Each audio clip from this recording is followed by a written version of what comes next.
Krishna, Krishna, Hari Hari Hari Rama, Rama Rama Hari Hari Hari Krishna, Hare Krishna, Krishna Krishna, Hari Hari Hari Rama, Hari Rama, Rama Rama Hari Hari Hari Krishna, Hare Krishna, Krishna Krishna, Hari Hari Hari Rama, Rama, Rama Rama Hari Hari Hari Krishna, Hare Krishna, Krishna Krishna, Hari Hari Hari Rama, Hari Rama, Rama Rama Hari Hari Hari Krishna, Hare Krishna, Krishna Krishna.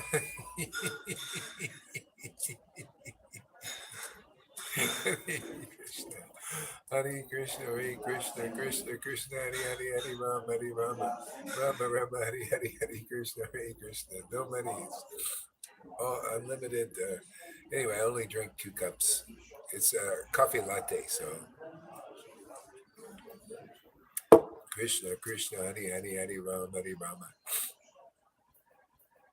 Rama Rama, Hare Hare, Hare Krishna, Hare Krishna, Krishna Krishna, Hare Hare, Hare Rama, Hare Rama, Rama Rama, Hare Hare, Hare Krishna, Hare Krishna, Krishna Krishna, Hare Hare, Hare Rama, Hare Rama, Rama Rama, Hare Hare, Hare Krishna, Hare Krishna, Krishna Hare Hare, Hare Rama, Hare Rama, Rama Rama, Hare Hare, Hare Krishna, Hare Krishna, Krishna Hare Hare, Hare Rama, Hare Rama, Rama Rama, Hare Hare, Hare Krishna, Hare Krishna, Krishna Hare Hare, Hare Rama, Hare Rama, Rama Rama, Hare Hare, Hare Krishna, Hare Krishna, Krishna Hare Hare, Hare Rama, Hare Rama, Rama Rama, Hare Hare, Hare Krishna, Hare Krishna, Krishna Hare Hare, Hare Rama, Hare Rama, Rama Rama, Hare Hare, Hare Krishna, Hare Krishna, Krishna Krishna, Hare Hare, Hare Rama, Hare Rama, Rama Rama, Hare Hare, Hare Krishna, Hare Krishna, Krishna Krishna, Hare Hare, Hare Rama, Hare Rama,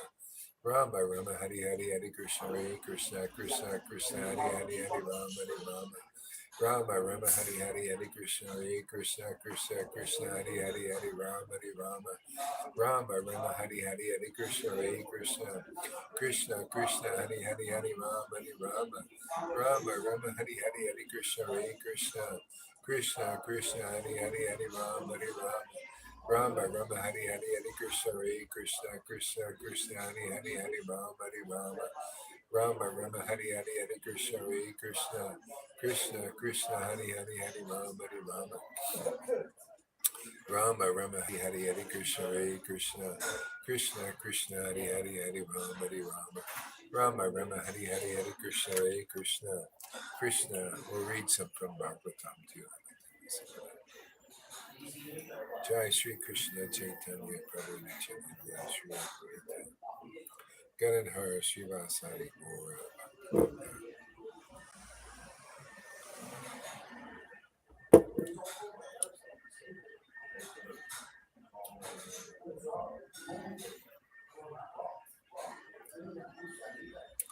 Srimad Bhagavatam, 10th Canto.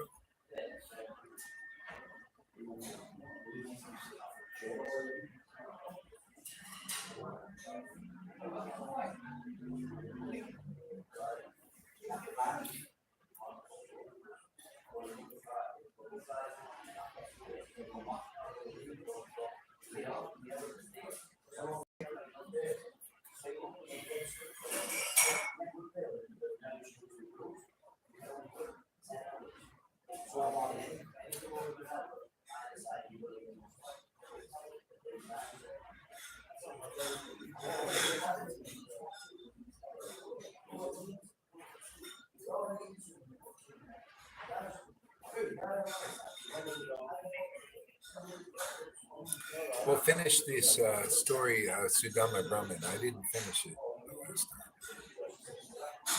Om Namo Bhagavate Vasudevaya. Om Namo Bhagavate Vasudevaya. Om Namo Bhagavate Vasudevaya. Om Namo Bhagavate Vasudevaya. Om Agyanatamaranga Shankarangana Salakya Chakshurmalapamena Tasmai Shri Gurave Namaha. You know, it's so wonderful to do devotional service out of gratefulness. You know, gratefulness to Guru, gratefulness to Krishna, Lord Chaitanya, gratefulness to the Vaishnavas. It's wonderful. Yeah, it's amazing. Huh? Unfortunately, I can't drink unlimited cups of coffee. I will have a bad reaction. That's the main thing. The main thing is on this Raganuga Bhakti path is not this being a stickler for the rules necessarily. It's like, hey man, if I drank 3 cups of coffee, that would interfere with my devotional service. If I drank 2, it's okay. It seems good for me. It's all right. I mean, I still get ecstatic. I mean, if I didn't get ecstatic, I wouldn't drink the second cup. Even the first cup. If I didn't get ecstatic drinking, if I drank 1 cup of coffee and I wasn't ecstatic, because you saw I was drinking a cup of coffee and I was ecstatic, and chanting the Lord's names. So he's not having a problem with it. So why should I or anybody else? See how it works? It's just common sense. If the Lord isn't having a problem with me drinking a cup of coffee, why should I have or anybody else? See? And how do I know? If I become ecstatic chanting, that means if the Lord wasn't pleased with me, there would be no ecstasy. That's how devotees get punished. That's the only thing that really bothers them. You can give them diseases and all that stuff, but if they don't get ecstatic, that's the real punishment. So you see, you got to think like that. There's a lot of devotees, they're not drink. Oh, I never drink a cup of coffee. Yeah, I never drink a cup of coffee. I never touch wine. I never do this. I never do that and all this. But where's their ecstasy? See, they don't know the deeper principle. What is the deeper principle? Well, come here and you'll learn. Deeper principle is you associate with an ecstatic devotee and you like their message, you like their bhakti, you like their words, you like their good common logical sense. Then you'll get this ecstasy, even though you followed a million rules before that and didn't get it. You know how many gurus and teachers and sannyasis don't have this ecstatic devotion? You see, and they're not drinking a cup. I'm drinking a cup of coffee because Krishna wants through me, he wants to teach people what is the essence of the truth. What is the real principle that it's going to get you there? Not whether there's so many people, oh, I haven't done anything. I followed everything strictly in the morning program and everything. They got no ecstasy yet. See? People here, you never followed anything and you become ecstatic. Why? Because I teach the deeper principle, the substance, and not external bhakti just for neophytes to begin their journey here. Here you get substance. See? With those who are just doing the Vaidhi path and they don't have realizations, you're getting substance abuse. This isn't substance abuse, okay? Necessarily. It could be if I drink too much and then I can't get ecstatic and then I'll mess the body up, But substance abuse is to take this substance that the acharyas give us. I mean, especially way back when they started this and there was no pollution of the rules and regulations, and they preached straight up bhakti, straight devotion, pure devotional service, how to awaken it quickly by the association of devotees. See, now substance abuse is to teach something else. Speculative. Oh, I can go to a guru who hasn't realized Krishna and get Krishna. That's substance. You're abusing the substance of Krishna consciousness. Substance abuse. The substance is Krishna. The substance is Guru. Substance is pure Vaishnavas, pure Guru. And not that it's not this that makes the Guru pure, or not drinking this or not drinking it that makes the Guru pure. It's the heart being purified by ecstatic, unalloyed devotion, man. That's why Lord Chaitanya said in Nityananda, and that goes for Nityananda's servants, neither faults nor virtues take birth in those devotees.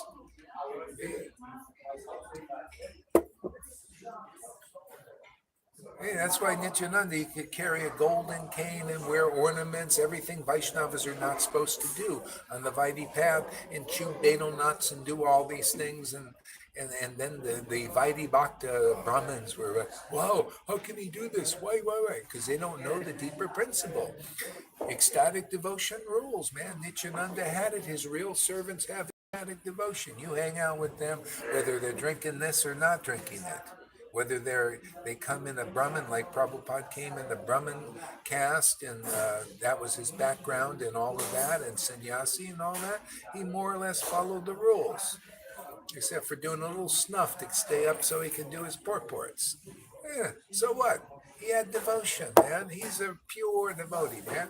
Ah, thanks for doing that little thing to show that you're not a pure devotee just based on how many rules you follow. Because of the love in your heart, the pure love for Krishna, that's what makes you a pure devotee, man. To love, when you shows by your action, when you love to glorify the substance, the essence of truth, man.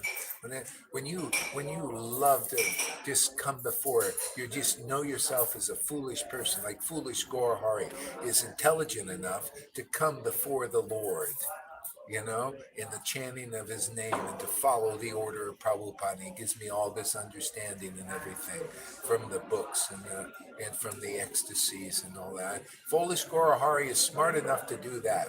How about you guys?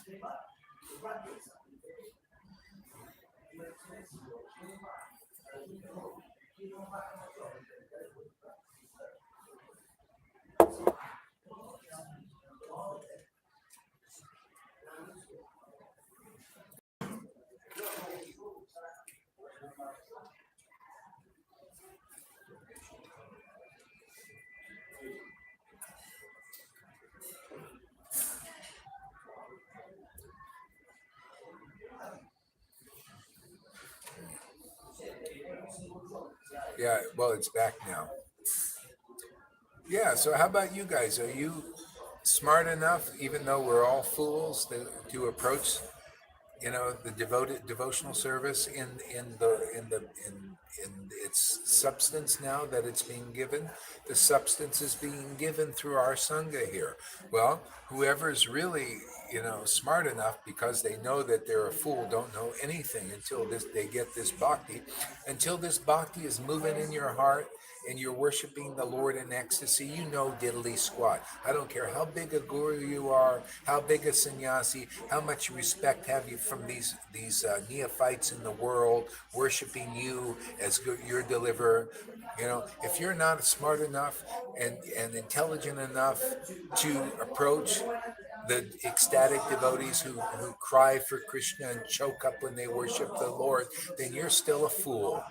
Or you're a fool that doesn't know they're a fool. That's all. Hey man, I know I'm a fool. Those who are ecstatic know they're fools also, and there's no hindrance into relishing bhakti. See? But that's intelligence, is to know that.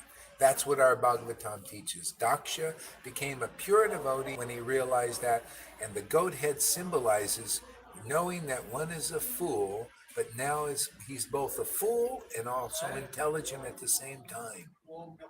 See? That's that fool in the tarot deck.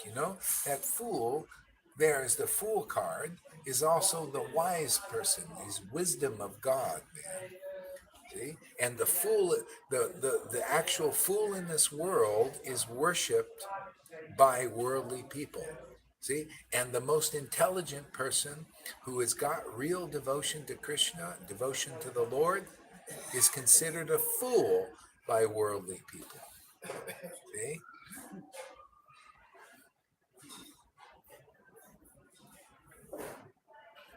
We are all fools. It's so wonderful to say, I'm just a fool, man. And the way you know when you get chastised by Guru, if you think, oh, how dare he do this, man, that's a false ego. If you're a fool and know you're a fool, you should have no problem with it. It's just not.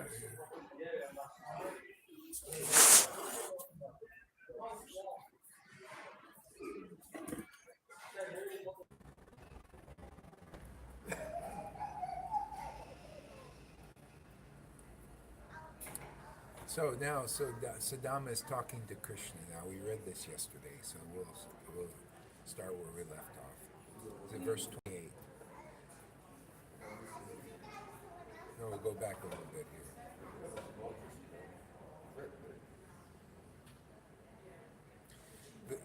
24. The people in the royal palace were astonished to see Krishna, the Lord of spotless glory. Oh, my Lord. The Lord of spotless glory. See, it's only the Lord who is spotless, man. This is self-realization. You know, it's like you know what Jesus meant. You know what Jesus meant when he said when a person said, "Oh, you're so good, Jesus," and Jesus says, "No, there are none good but the Father." See, this is intelligence. This is self-realization.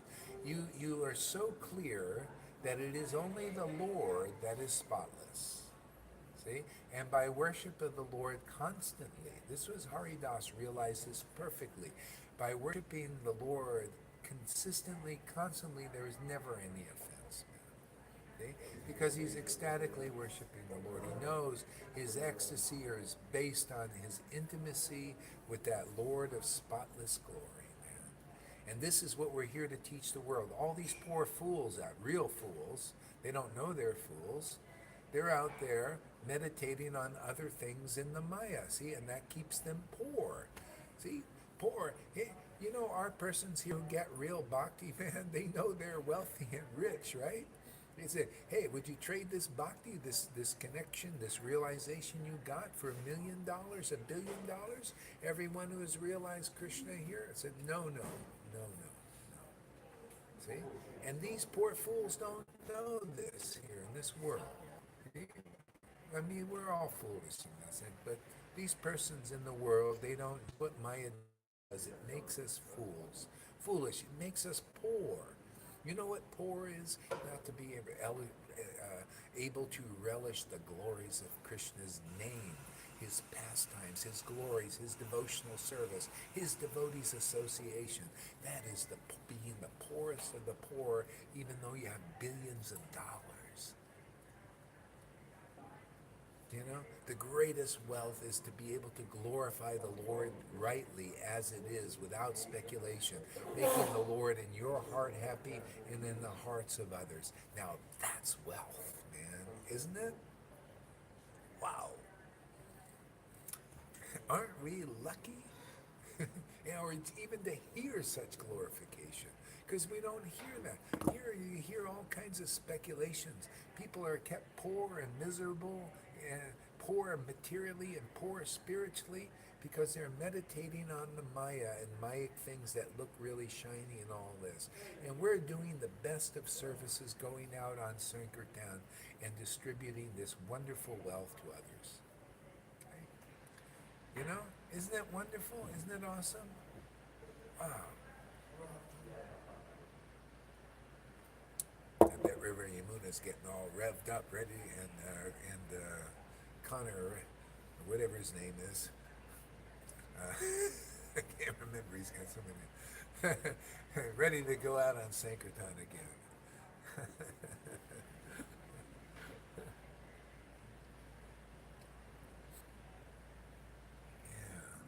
See, Lord of spotless glories. There is no other Lord of spotless glories. That's why Christians are still meditating on Jesus Christ, because he's an incarnation of the Lord, man. Lord of spotless glories. Why are people meditating on him? You know, whether he's considered a devotee of the Lord, or that it's still the Lord in one of his manifestations as a devotee, you know, preaching the glories of the truth. See? They preach the glories of the truth, man, as it is truth, man, and get people to meditate on that and become happy meditating on truth as it is.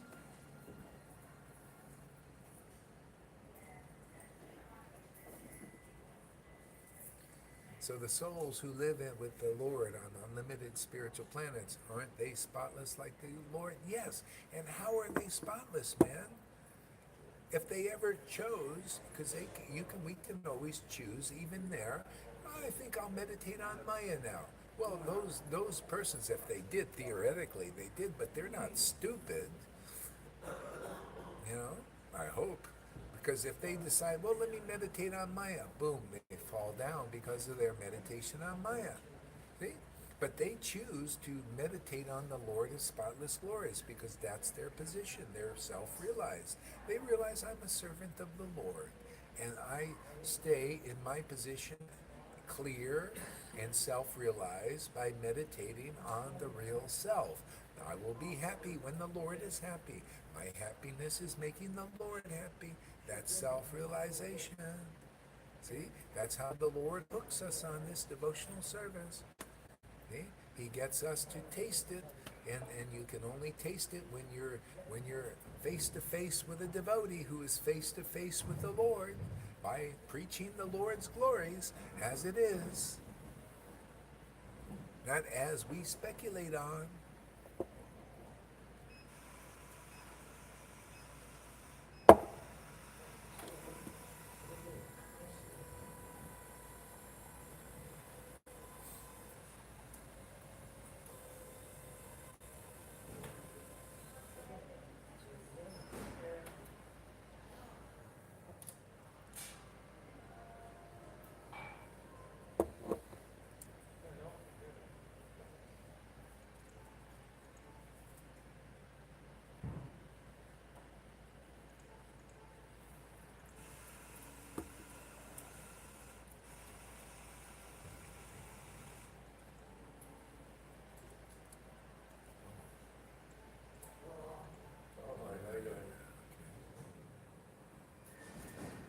Okay, we're back.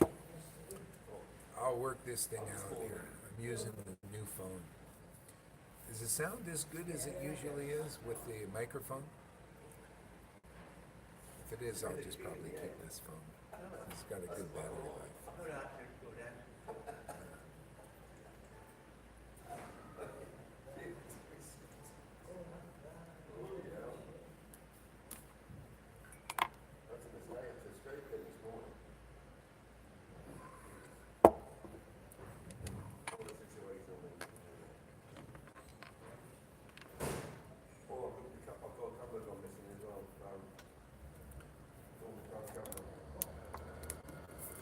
There's so much juice, man. There's so much energy in these verses. This is, these are, this is one of the beautiful things of devotional service, is when you get the mercy of Lord Chaitanya, which comes through the devotee, actual devotee who has that mercy, then you become qualified to collect the valuable jewels of the scriptures and to relish them yourself and to distribute that relish to others. Whoever likes to hear from devotees, you're developing that the ability to relish mellows, man. Very fortunate. You're being fed, see, by tasting the remnants of the devotees' eating. This is true eating the remnants. See? When you hear the devotee relishing the glorification of the Lord like this, and you're there in earshot, now you're getting the remnants, the best of all remnants. See? Because there are many people eating the food, well, not many, but whoever gets the remnants of Lord Jagannath or of a pure devotee, but they don't have the relish for the remnants of the devotee's real food, which is not just this, man doesn't live just on bread alone, see, but every word that proceeds out of the mouth of God. And that's the Lord, the devotee is relishing those words of God, man. And if you're in earshot of that, you develop you get purified, your threefold miseries go, you get so many boons, man, and eventually and ultimately devotion to Krishna arises in your heart also. Okay?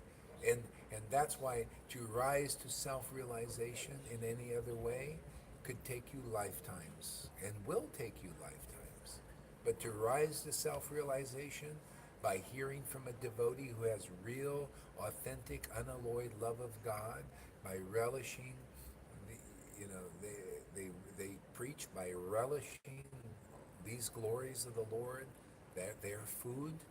Oh man, in this lifetime you get such a boon. You know, you just keep eating this food. You know, these fruits from the devotee eating the fruits, man. You get the remnants, man, and you become self-realized even in this life, man. You, and on the highest level, Bhagavan realization, not just Brahman level, oneness with God, not just super soul even. You get Bhagavan, the highest of the highest revelation. That's Lord Chaitanya's blessing to the world, and he's giving that blessing now through his real, authentic branches, devotees, who have this mercy. And only through them. It's the only way.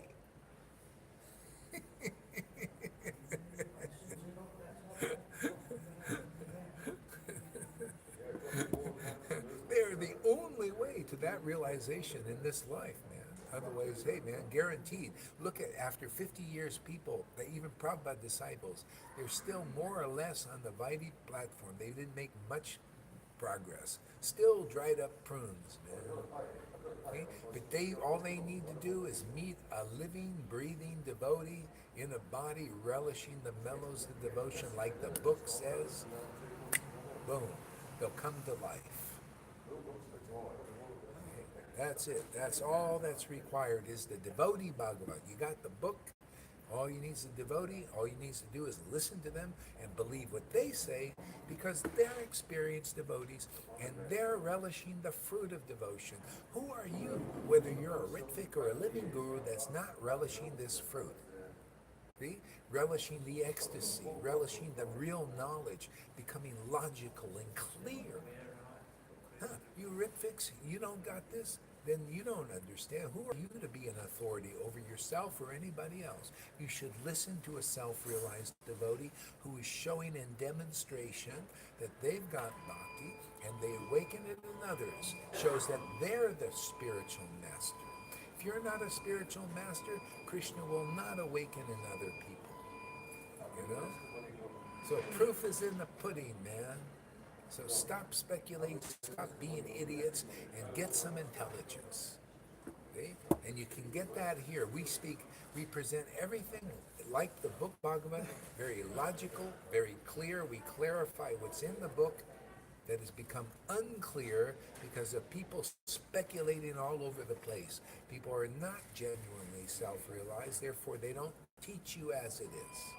They don't have real logic comes from pure, unalloyed devotion. Okay? And you hear from devotees like that, you're going to get clear, man. You're going to get clear of obstacles, and you're going to get the highest boon of devotion to Krishna. People are already getting it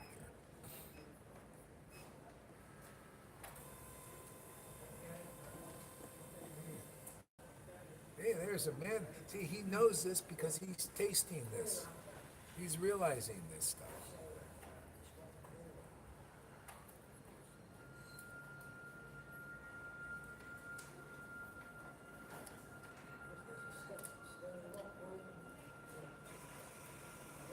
So Lord Krishna seated his friend Sudama upon the bed. And then the Lord who purifies the whole world. See? He set his bed. You see how close, what are these pastimes teaching? Closeness with the Lord, right? Sudama was very close to the Lord. See, he could go through all the obstacles. You had to get in to meet Krishna. He went through the assembly houses and everything where all the servants of the Lord are there. He went through the guards and everything, and he no problem. He could go through there. Why? Because he was a devotee, man, and goes right up to the Lord. That's when you're with a bona fide spiritual master. That's what you're doing. You're going right up to the Lord because he's right up there with the Lord, and you can see, whoa, this person's right up there with the Lord, man. Look. Why? Because when you get close to Lord Krishna, man, you become as ecstatic as Krishna. That's how it works, man. And if you come up to the real servant of, you get to see, wow, man, I'm coming right up, and I'm getting a view. It's like you're looking into the mirror or the portal right into where Krishna is, right into his room.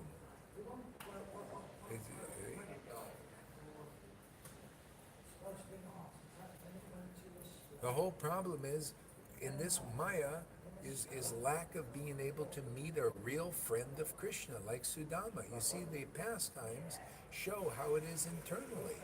The devotees go right up to Krishna, man. The way you know, if you chant Hare Krishna without offense, that means you start to get really ecstatic, man. If there's offenses there, that means there's all these obstacles blocking you where Putana's there, the two-faced person inside you, looking like pretending, like thinking you're an advanced devotee, but pretending not to be, and it's even hidden from you. So you got the Putana, so you got Kalya Lake, you've been drinking a lot of poison for many lifetimes, that ain't purified. You got that obstacle, you got the demons there, you're trying to act like an advanced devotee, but you're really not.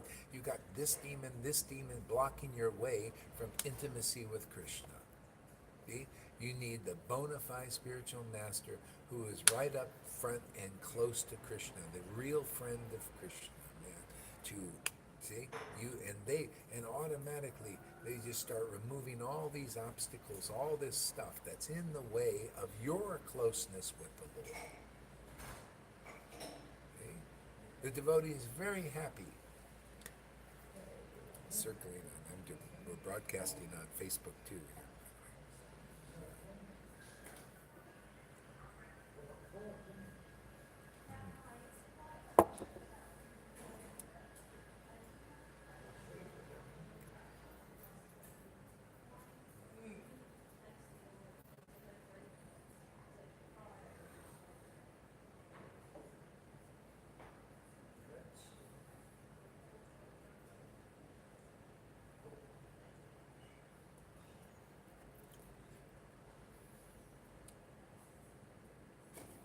Actually, you know what? You can go on, if anybody wants, you can go on YouTube also. It's working better here on YouTube, I think.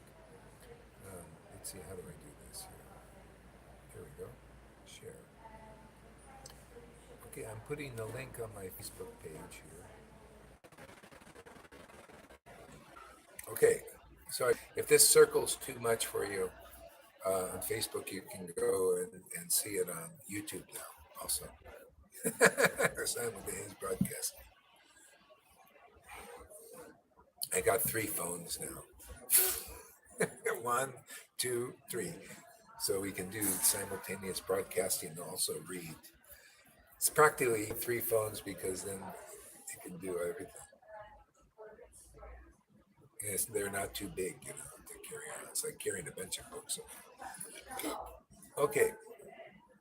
This is so great, man. This is so wonderful. So then the Lord, who purifies the whole world, personally offered him various tokens of respect and washed his feet. O king, after which he sprinkled the water on his own head.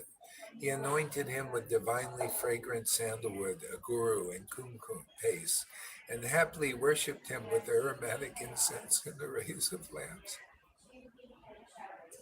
After finally offering him betel nuts and a gift of a cow, he welcomed him with pleasing words. By fanning him with her chamara, the divine goddess of fortune, personally served poor Sudama Brahman, whose clothing was torn and dirty, and it was so thin that the veins were visible all over his body. The people in the royal palace were astonished to see Lord Krishna, the Lord of spotless glory, so lovingly honor this shabbily dressed Brahmin. You see how they use this, the Lord of spotless glory, twice in 2 different verses, because that is so wonderful to remember. Spotless glory. Can you imagine having spotless glory? Yeah. The devotee glorifying the Lord should be seen. That's why if a person's a bona fide spiritual master, you see their spotless glory because they're glorifying the Lord. That makes them spotless in that sense. You may see, in a devotee, maybe there's this and that and all these things, but don't think you can't, because of being in the world and still They're devotees, man. They're doing enthusiastic devotional service. They're considered pure devotees. People make a big offense by considering the faults of such devotees who worship the Lord in ecstasy.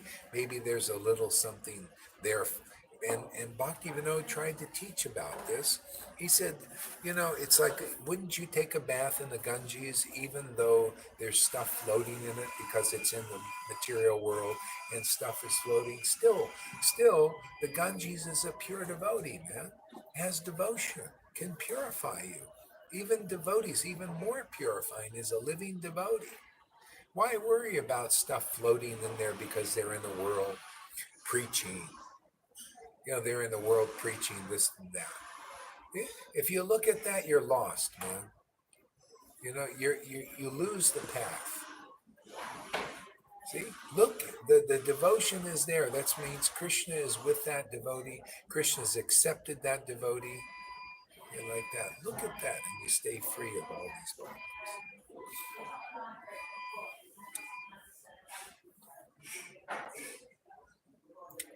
It's like we're losing our audience here.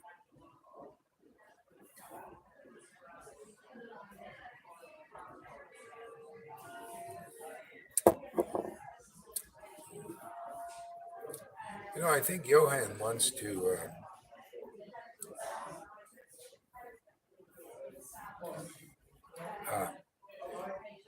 Anyway, a little bit more.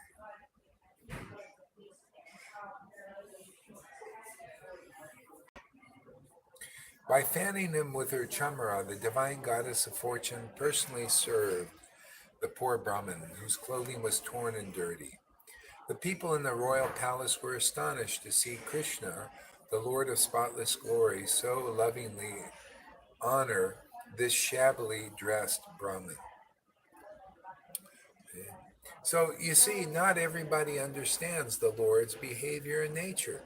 That's why it's the good fortune of devotees, they feel, to glorify the Lord.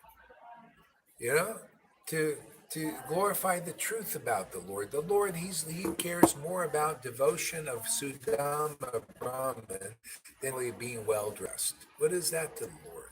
He only cares about devotion. It's the same thing, Lord Chaitanya met that Brahmin who had leprosy. He meets a Brahmin that has leprosy in Chaitanya Leela. But this Brahmin was self-realized. He had love for Krishna, man. Love for God. He was so humble and so loving and worshiping the Lord all the time. He even put the worms back on his, that fell down. He put them back. He didn't want them not to have a home. Just very, very advanced devotee. And the Lord, when he saw him, he embraced him. In spite of the leprosy and everything, because of that devotion. The Lord did the same thing with Sanatan Goswami. He had sores all over his body and everything. But the Lord was only looking at devotion. See, that's the Lord of spotless glories.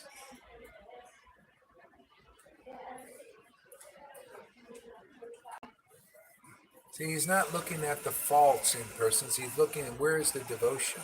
Because that's the only thing that attracts him. That's why it says the Lord can only be attained by unalloyed devotion. See? So, and because he's not attainable without that unalloyed devotion, the devotees, they come to help the world become attracted to that Lord of spotless glories who can only be attained by unalloyed devotion. That's why we owe a debt, irrepayable debt to the spiritual master. Because they're coming here and engaging people in devotional service, whereas the Lord cannot be attained by them. They're stuck in this Maya. Who's going to help them? The Lord doesn't like that.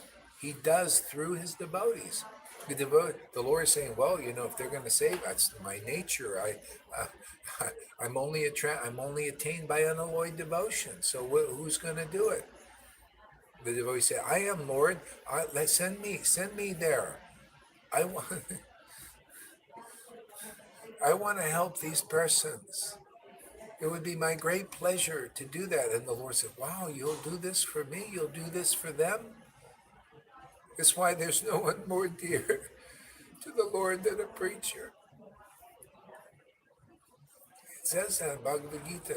There's no one more dear than the preacher, because the preacher is the only person that can help these persons. Doesn't matter how good they are. Why even the Lord said, I'm not attained by pious deeds or pious activities. I'm not attained by renunciation, all that. Who's going to help these renunciates? Who's going to help these austere persons? Who are going to help these persons who are trying to get me through sadhana practice? See? Who's going to tell them? Who's going to teach them? See, they think they're going to get the Lord that way, but the Lord even says in the book, he says in his books, the book Bhagavad say, no, I'm not only unalloyed devotion. That means you have to meet an unalloyed devotee who can teach you the essence of the path, how to reach God. Only they know. Only ecstatic devotees who are worshiping the Lord in ecstasy know the essential path. If you're not worshiping the Lord in ecstasy, you don't know the way to get back home. Doesn't matter how many books you have in front of you. You can't help anybody very well. Just a fact, man. You must be very careful to accept an uttamadikari. That's what the book says. Uttamadikari is a mature devotee worshiping the Lord for a long time, many lifetimes, even in ecstasy. And then very quickly you come to that platform of ecstatic worship also.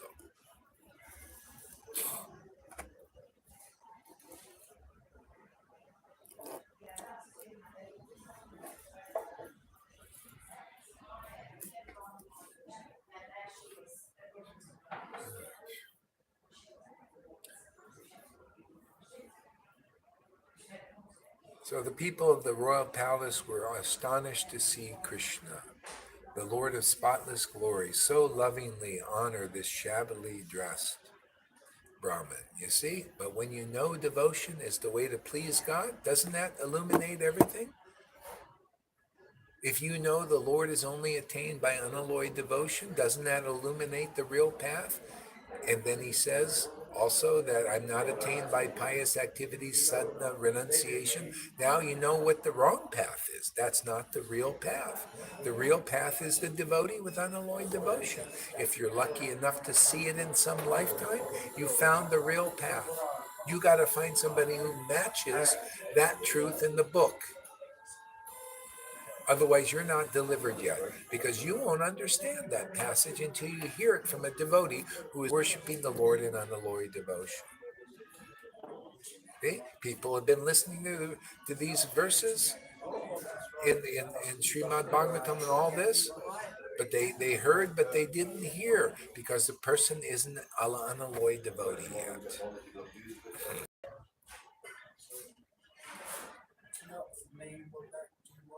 So what does that actually mean? You have to be careful to accept an uttamadikari.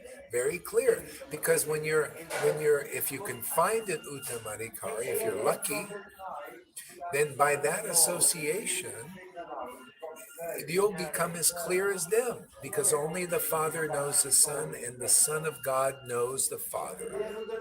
The friend of God knows the Father, right? Intimate maintainer of God knows the Father. The conjugal devotee knows the Father. See? Therefore, that's uttamadikari, man.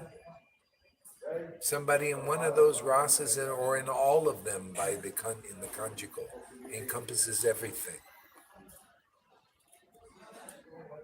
See? So what does it mean? You hang out with devotees like that, you're going to be clearer than anyone else hanging around with that hasn't realized that position. You'll be clearer than a madhyam who gets the awakening from the uttamadikari. See? Madhyam is awakened by the uttamadikari, but the uttam will be more clear than the madhyam who is in process. Okay? As we see here, you notice the realizations of the Madhyamadikaris are not as clear. Some of them just get the devotion, awakening, but they don't understand so much. They understand something, but that'll increase more and more and more just by continually drinking and tasting this bhakti. you'll attain more and more of Krishna, more and more realization and revelation, more spiritual advancement.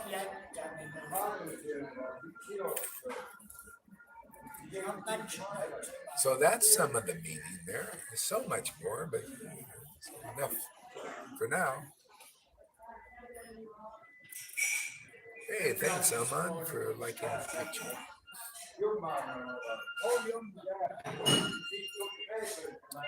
The residents of the palace said, "What pious acts has this unkept, impoverished Brahmin performed? People regard him as lowly and contemptible, yet the spiritual master of the three worlds, the goddess Shri, is serving him reverently. Leaving the goddess of fortune sitting on her bed, the Lord has embraced this Brahmin as if he were an older brother." See, what kind of pious activities? Well, you see, they're not even clear, according to the verse. What kind of pious activities? There ain't a pious activity you can do to be like that. You got to understand the deeper verses taught by Lord Chaitanya and his devotees. Repeat. See, you can't attain the Lord, this Lord, through pious activity. It's only by unalloyed devotion. Therefore, you got to associate with the Uttamadhikari who has unalloyed devotion in a mature stage. Then you can understand these things.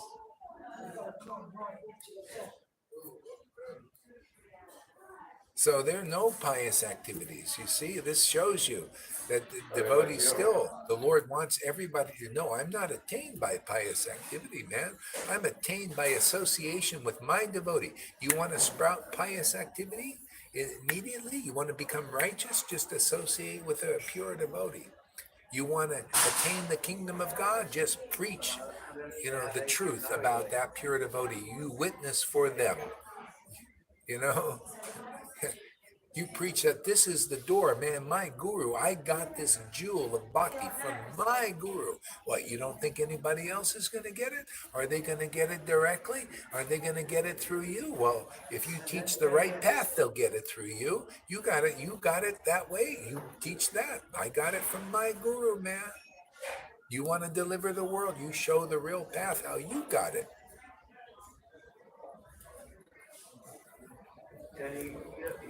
Okay? If you're getting this devotion, well, where did you get it? Well, I got it from my guru, Guru Dev.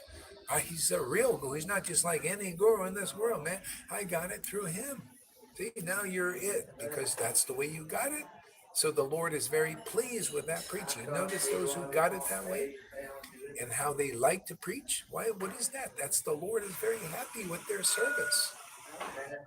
They're not just going, well, thank you very much, Gaurahari Das. You got me up there. Now I'm going to preach directly about Krishna only. I'm only going to preach like that. No, they do both. They preach about Guru and they preach about Krishna. They're qualified now. Okay? They're qualified to help people find the real path, which is through the Uttamadhikari, the real devotee blessed to deliver people in the world. They stand up for that, man, and then they start delivering people. Okay? You want to help your Vaidhi Bhakti friends out there? You stand up and show what you're passionate about, man. Hey, man, I really believe this. Now you're going to get ecstatic, and you're also going to get yourself a place in Vrindavan, because that's the path. You got to be that path, man. That's what Vrindavan Das Thakur did. And he attained Vrindavan, and he attained the service of Radha and Krishna by writing Chaitanya Charitamrita. Okay? What did he do? He stood up for Bhakti-Ramdas. He had faith in him. Not only faith, but he stood up and said to his brother, fie on you. You're a hypocrite, man. You're a hypocrite. You're worshiping the Lord on the altar, and here it is, a living devotee here, which purifies just by being seen. You give him no respect. You are an offensive rascal. What happened? Nityananda appeared. Thank you very much. Go to Vrindavan, man. You've earned it by preaching the glories of my devotees, for standing up for bhakti. The kingdom of God is yours. You don't have to die a martyr or anything. Just go to Vrindavan. You're in Vrindavan now. Okay? Now you know what is Vrindavan. It's preaching the glories of devotional service, preaching the glories of a guru if you're so lucky to have a bona fide guru in this life, preaching the glories of Radha and Krishna and Lord Chaitanya, preaching the glories of everything, the holy name. Okay? That's what you get when you stand up for devotional service. That's the meaning of that pastime river, this river Yamuna, this that you read yesterday. The Lord said, oops, certainly. The Lord said, "Oh, you look at Mukunda. He doesn't stand up for bhakti, man. He just tolerates the Mayavadis. They're all preaching Mayavad. They're all preaching Mayavad, and you don't. He doesn't stand up for it. Huh. I don't like that. I like a person. If the Lord is blessing you with devotional service, I like a person standing up and saying, "Hey, man, I've been blessed with this bhakti, man." That's called witnessing, man. That's what it's all about. You want to save the world, you stand up, go on Sankirtan, chant the holy name with gusto, and you get a chance to preach. Yeah, man, I got this from my guru, man. He's bona fide, and you get it like that, man. You come and listen to him, you know. That's how it works.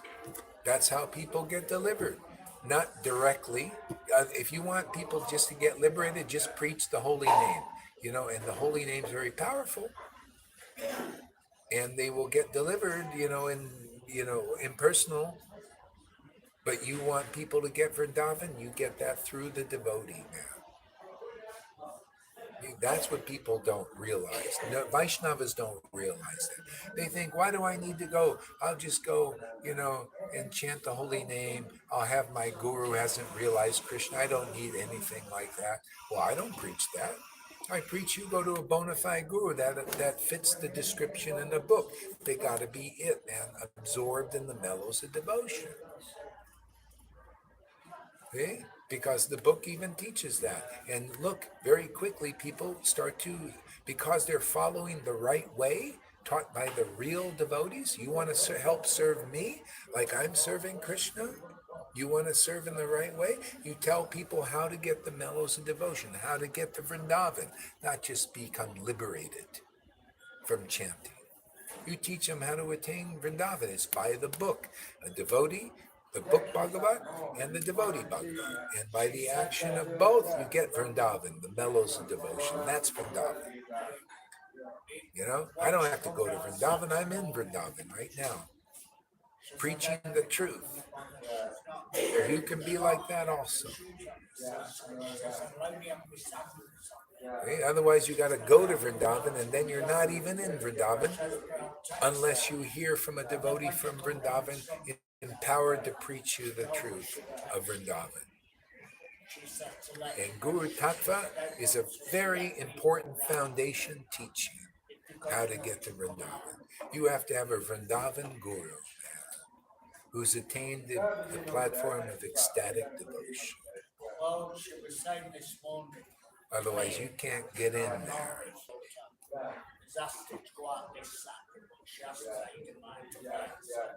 As soon as Putana appears, boom, you're beyond the ground, man. As soon as the Kalya Lake there appears, you're on the ground.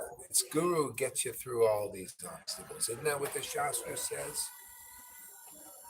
The real Guru. Okay, on that, now it's Johan's time. I'll take a little break. I'm going to go in Sankirtan here. Okay, Hare Krishna, everybody. See you soon. Huh?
Oh, see, I guess we're finished here. Thank you for watching, everybody.